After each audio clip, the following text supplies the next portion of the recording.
Yeah, and I think like what you've described there is a really good basic building block for someone to start on their journey to become a copywriter. And I think it's a skill that everybody needs to learn if they're in business, because even really in life, because that storytelling and that salesmanship just flows through everything you do. Because really it's just at the core of it, it's just persuasion and persuading people to take the right action, or the action that's in line with what you want them to take. Now, to learn that skill, like we went over, that formula there, and it just rolled off the tongue for you. And I know you've had a lot of experience. You've even written, there was a time where you went through and did the trashy novel writing as well. Yeah. But yeah. what does it take to get to that point? Like, I don't know if everybody is going to spend the 10,000 hours to get to that tipping point, but what does it take to become a good copywriter? Well, there's a couple of different ways to do it. Excuse me, I just have to gargle with some water for a second. It's allergy season here, Dave, so I've got to watch it. I have a saying that I would rather take a near illiterate but streetwise salesman and turn him into a guy who creates ads. I'd rather do that than take somebody with a PhD in English literature and try to turn them into a salesman.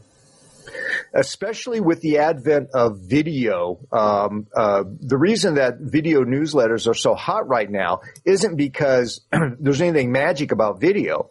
It's merely that it is another vehicle. It's a multi-sensory experience for the listener. You hear a voice, you can watch the scroll as it's going along, so you can read and listen at the same time. There's a lot of retention value in that.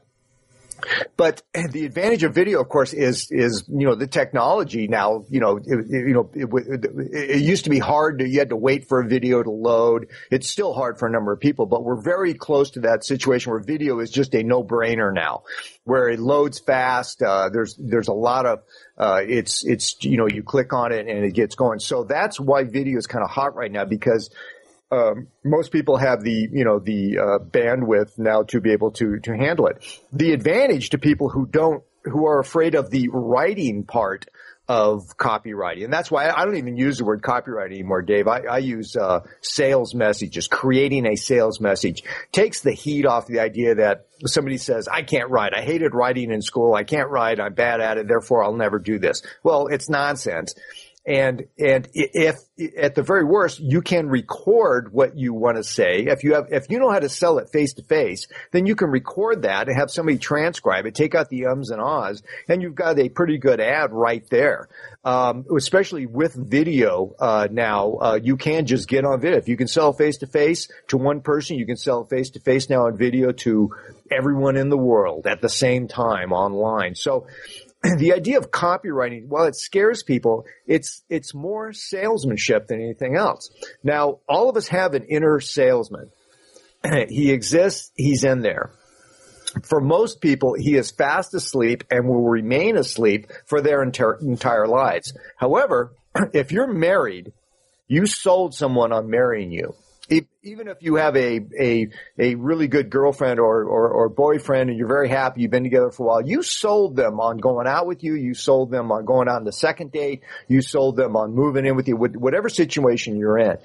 If you've gone through an interview and gotten a job, then you sold yourself at that job. So we bring out this inner salesman at certain times, but usually he goes right back to sleep and we don't even realize what happened. We just kind of wing it.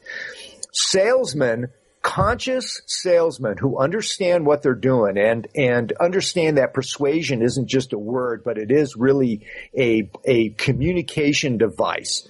Salesmen lead better lives, Dave. They are more conscious than the average person out there. They understand human behavior because they have to. And of course, they see the world as it is. Most people see the world as they wish it was or think it should be. So they're wandering around being constantly pissed off at the way things are going because it doesn't make sense to them. They're constantly at odds with the way things turn out. And a salesman just stops that. he isn't trying to change people's behavior. He's trying to understand people's behavior and realize that the persuasive nature of being able to sell something, salesmanship has a bad name, and rightly so. There's a lot of scams out there, and a lot of people use their salesmanship chops in a psychopathic way to sell something that people don't need. Well, that doesn't mean that what they do isn't the right thing to do. I tell people, Dave, when I speak at seminars, I always ask people to raise their hand if they're selling an unethical product or a scam. And of course, everybody chuckles and nobody raises their hand. And I say, and I remind them, I am deadly serious about this. If you're selling an unethical product, then I hope you die and rot in hell, because you're making it really rough for the rest of us who have good stuff, good solid products. We really care about people, and advertising or marketing is the way we get the word out. There's nothing mysterious about this. If you don't know, Dave, that I exist, and you feel you need help creating sales messages, and you're looking around for help, and you don't know I exist, and I'm sitting here with all this help that I can offer, this advice, these courses I have, all of this stuff that is meant to shortcut it, all the experience that I brought to everything that I offer. If you don't know I'm out there, you may never find out, and you may go the rest of your life without realizing what a great opportunity it would have been to meet me. If you just hear about me and I don't do everything I can do to make sure that you realize that I am the guy you should be dealing with, that what I have really can change your life. And this is an opportunity that you now can jump on right now. If I don't do everything I can to make you aware of that, then shame on me. I am not a good marketer if I don't do that, and I will not be a marketer for very long anyway, because I won't survive in this noisy, crowded marketplace of the global online market that's out there. It's not necessarily the noisier guy that's going to win. It's going to be the guy that understands salesmanship. That doesn't mean you shout louder. That means that you have a real conversation with people and you let them know what they need to know, again, to understand that you're the guy they should be dealing with because you have the experience, you're a nice guy, you're fun, it's a great world to be in, and you're hip, and what you have really is what they need. You're going to be there to watch their back. All of these things that your prospect doesn't know, and it's your job to make him aware of that. So when we get back to salesmanship, it's all about, being able to communicate in a way that most people don't know how to communicate.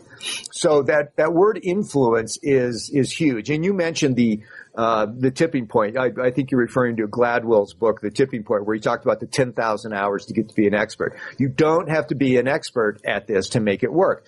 If you can tell any bit of a story, if you've ever told the story about the last time you were on a cruise ship and it tipped over or pirates tried to rob it, and you held the attention of a room for 3 minutes, then you've got the beginnings of being able to weave a story about what you offer to be able to get the attention and build the interest and desire of someone listening to you. If you learn a few more tricks, you're going to be able to weave that story in a way that leaves them gasping for breath and ready to punch the button or do whatever it is you want them to do.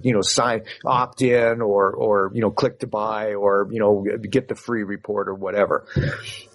You don't have to be an expert. However, you do have to understand